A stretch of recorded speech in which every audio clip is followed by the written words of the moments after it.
Industrial Revolution ushered in a new era that threatened to transform the values of men. No longer would spirituality be their compass, but not all welcomed the change. In 1783, just as the fires of the Laki eruption had plunged all of Europe into an ashen darkness, a horde of demons spilled from the shadows and fell upon city after English city. It was a message.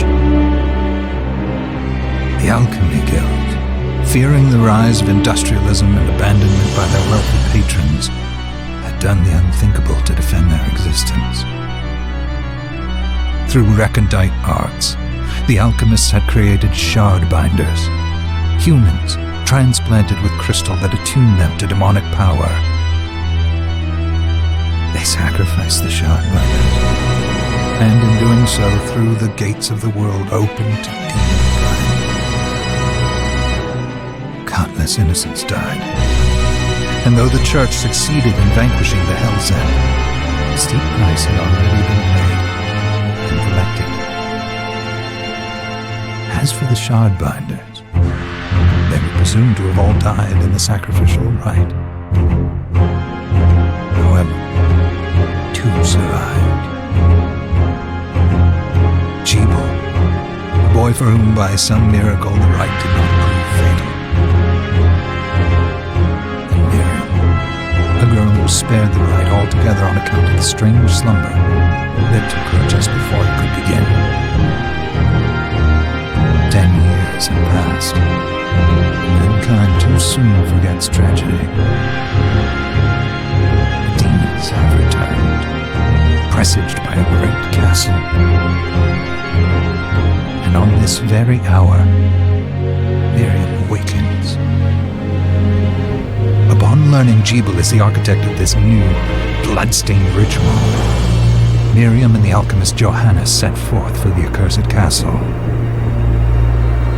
Their galleon cuts through the water, lancing towards the inevitable.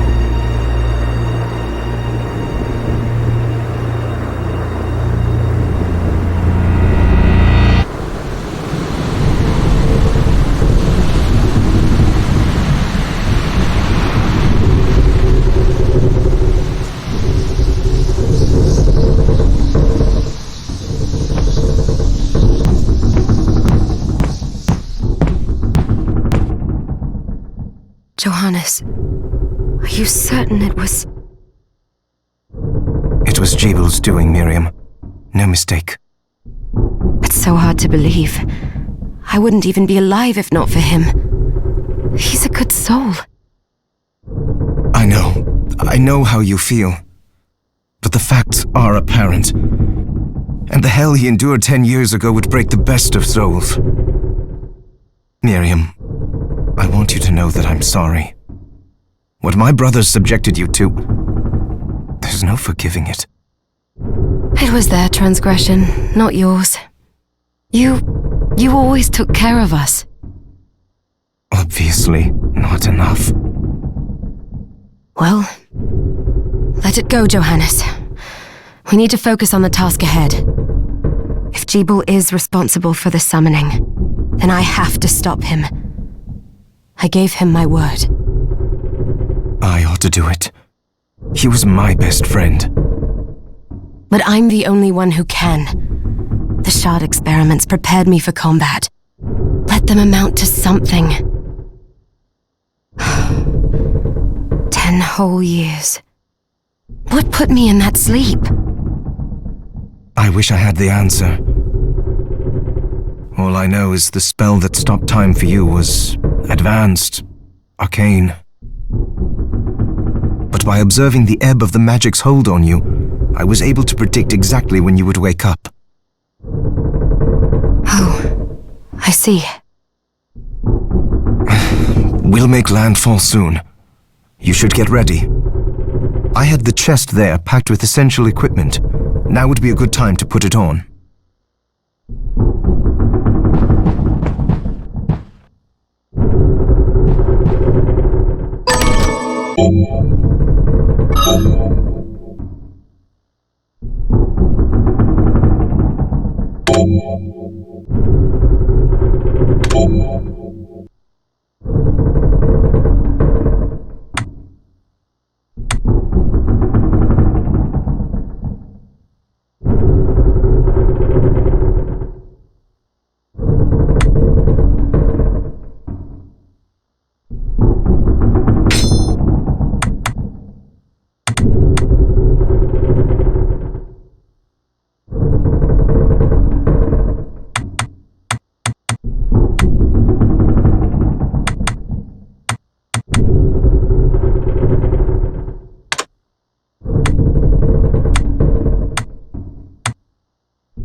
Good. You're prepared. The next order of business is to... I'll take care of it.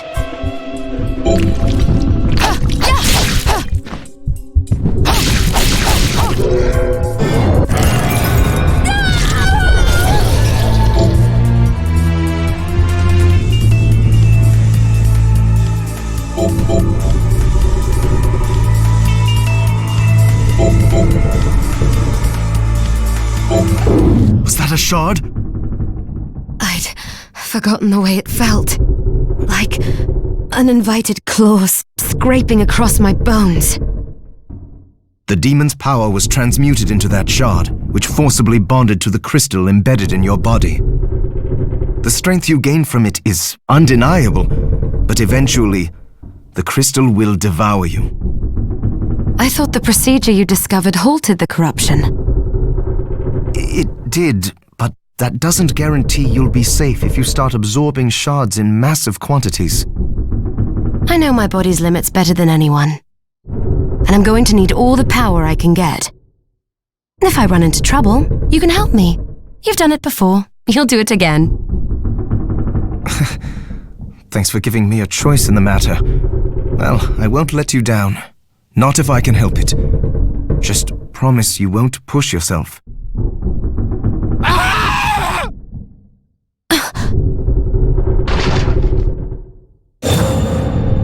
How did they get inside? The demons from the castle must have infested the ship. Then they can help me wake up these muscles of mine. I'll wipe the deck with them.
This device responds to magic.